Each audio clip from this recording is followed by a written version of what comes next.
Variables and functions. Think of variables as boxes that contain information. You need a different type of box for each type of information. We start our variable definition by saying what type of box we would like. For example, the word int for an integer, meaning a whole number.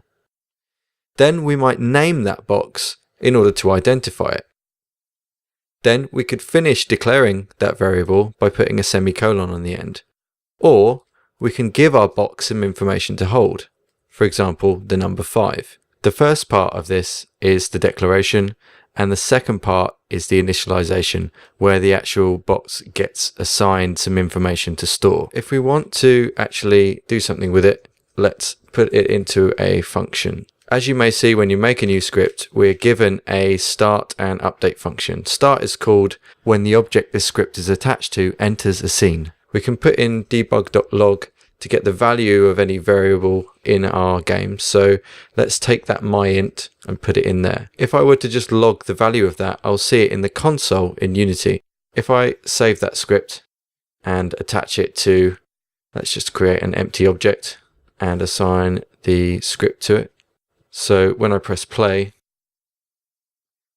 I see the value of myInt shown in there. So that variable is going to maintain that value until we give it a new value. For example, we could use the value of that variable with another integer. So here I'm multiplying by 2. So now the console will read out that integer times by 2. So 5 times by 2 is 10. And of course, if we were to reassign that value, we'll get a different value as we go along. So if I was to say myInt equals 55, then although it was initialized at a value of 5, this has reassigned that value to 55. And now we'll get a value of 110. So if I save my script, press play again, you can see I get 110. To do something more detailed with our boxes or variables as they're known, we need to make a function, also known as a method. A function will take the boxes that we have storing information and give us boxes back, or return as it's known. The start function that I've just put in is an example of a function that doesn't return anything, so its type is void. When we make our own function, we can give it a specific type of box to return. So I might say int as a type for the function and then give it a name. So I might call this function MultiplyByTwo, because that's what it's going to do for us.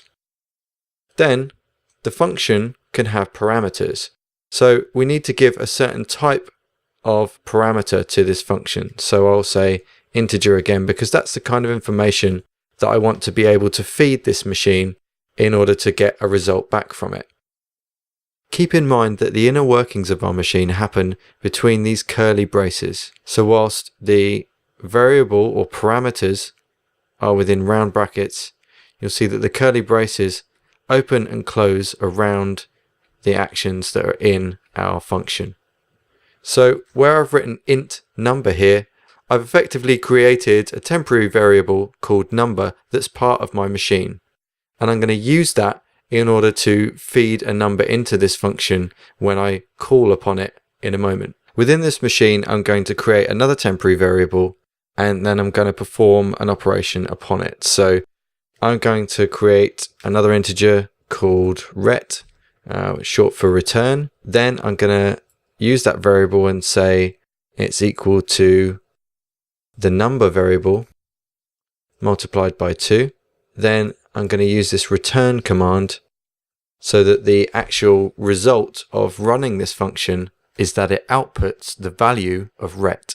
Once I've done that, I need to actually call it. So I'm going to go back to my start function and I'm going to call MultiplyByTwo, and then instead of putting a new variable into my brackets, I'm going to feed in something to be stored within number.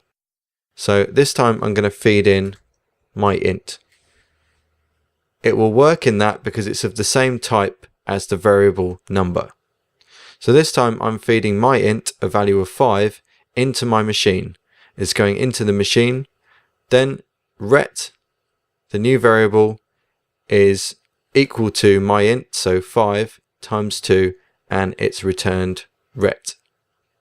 So the resultant return of multiplying by 2 will be 10. But in my start function, I'm simply calling my MultiplyByTwo function. So this currently represents 10 because I'm feeding in 5, multiplying by 2. But until I do something with this information, no values have been changed. myInt hasn't been updated with the returned value of this function, for example. So I could say myInt is now equal to the result of this function. And then if I actually want to see that, I can use Debug.Log to see it printed again in the console window. So I'll save my script, switch back and press play, and I can see a value of 10.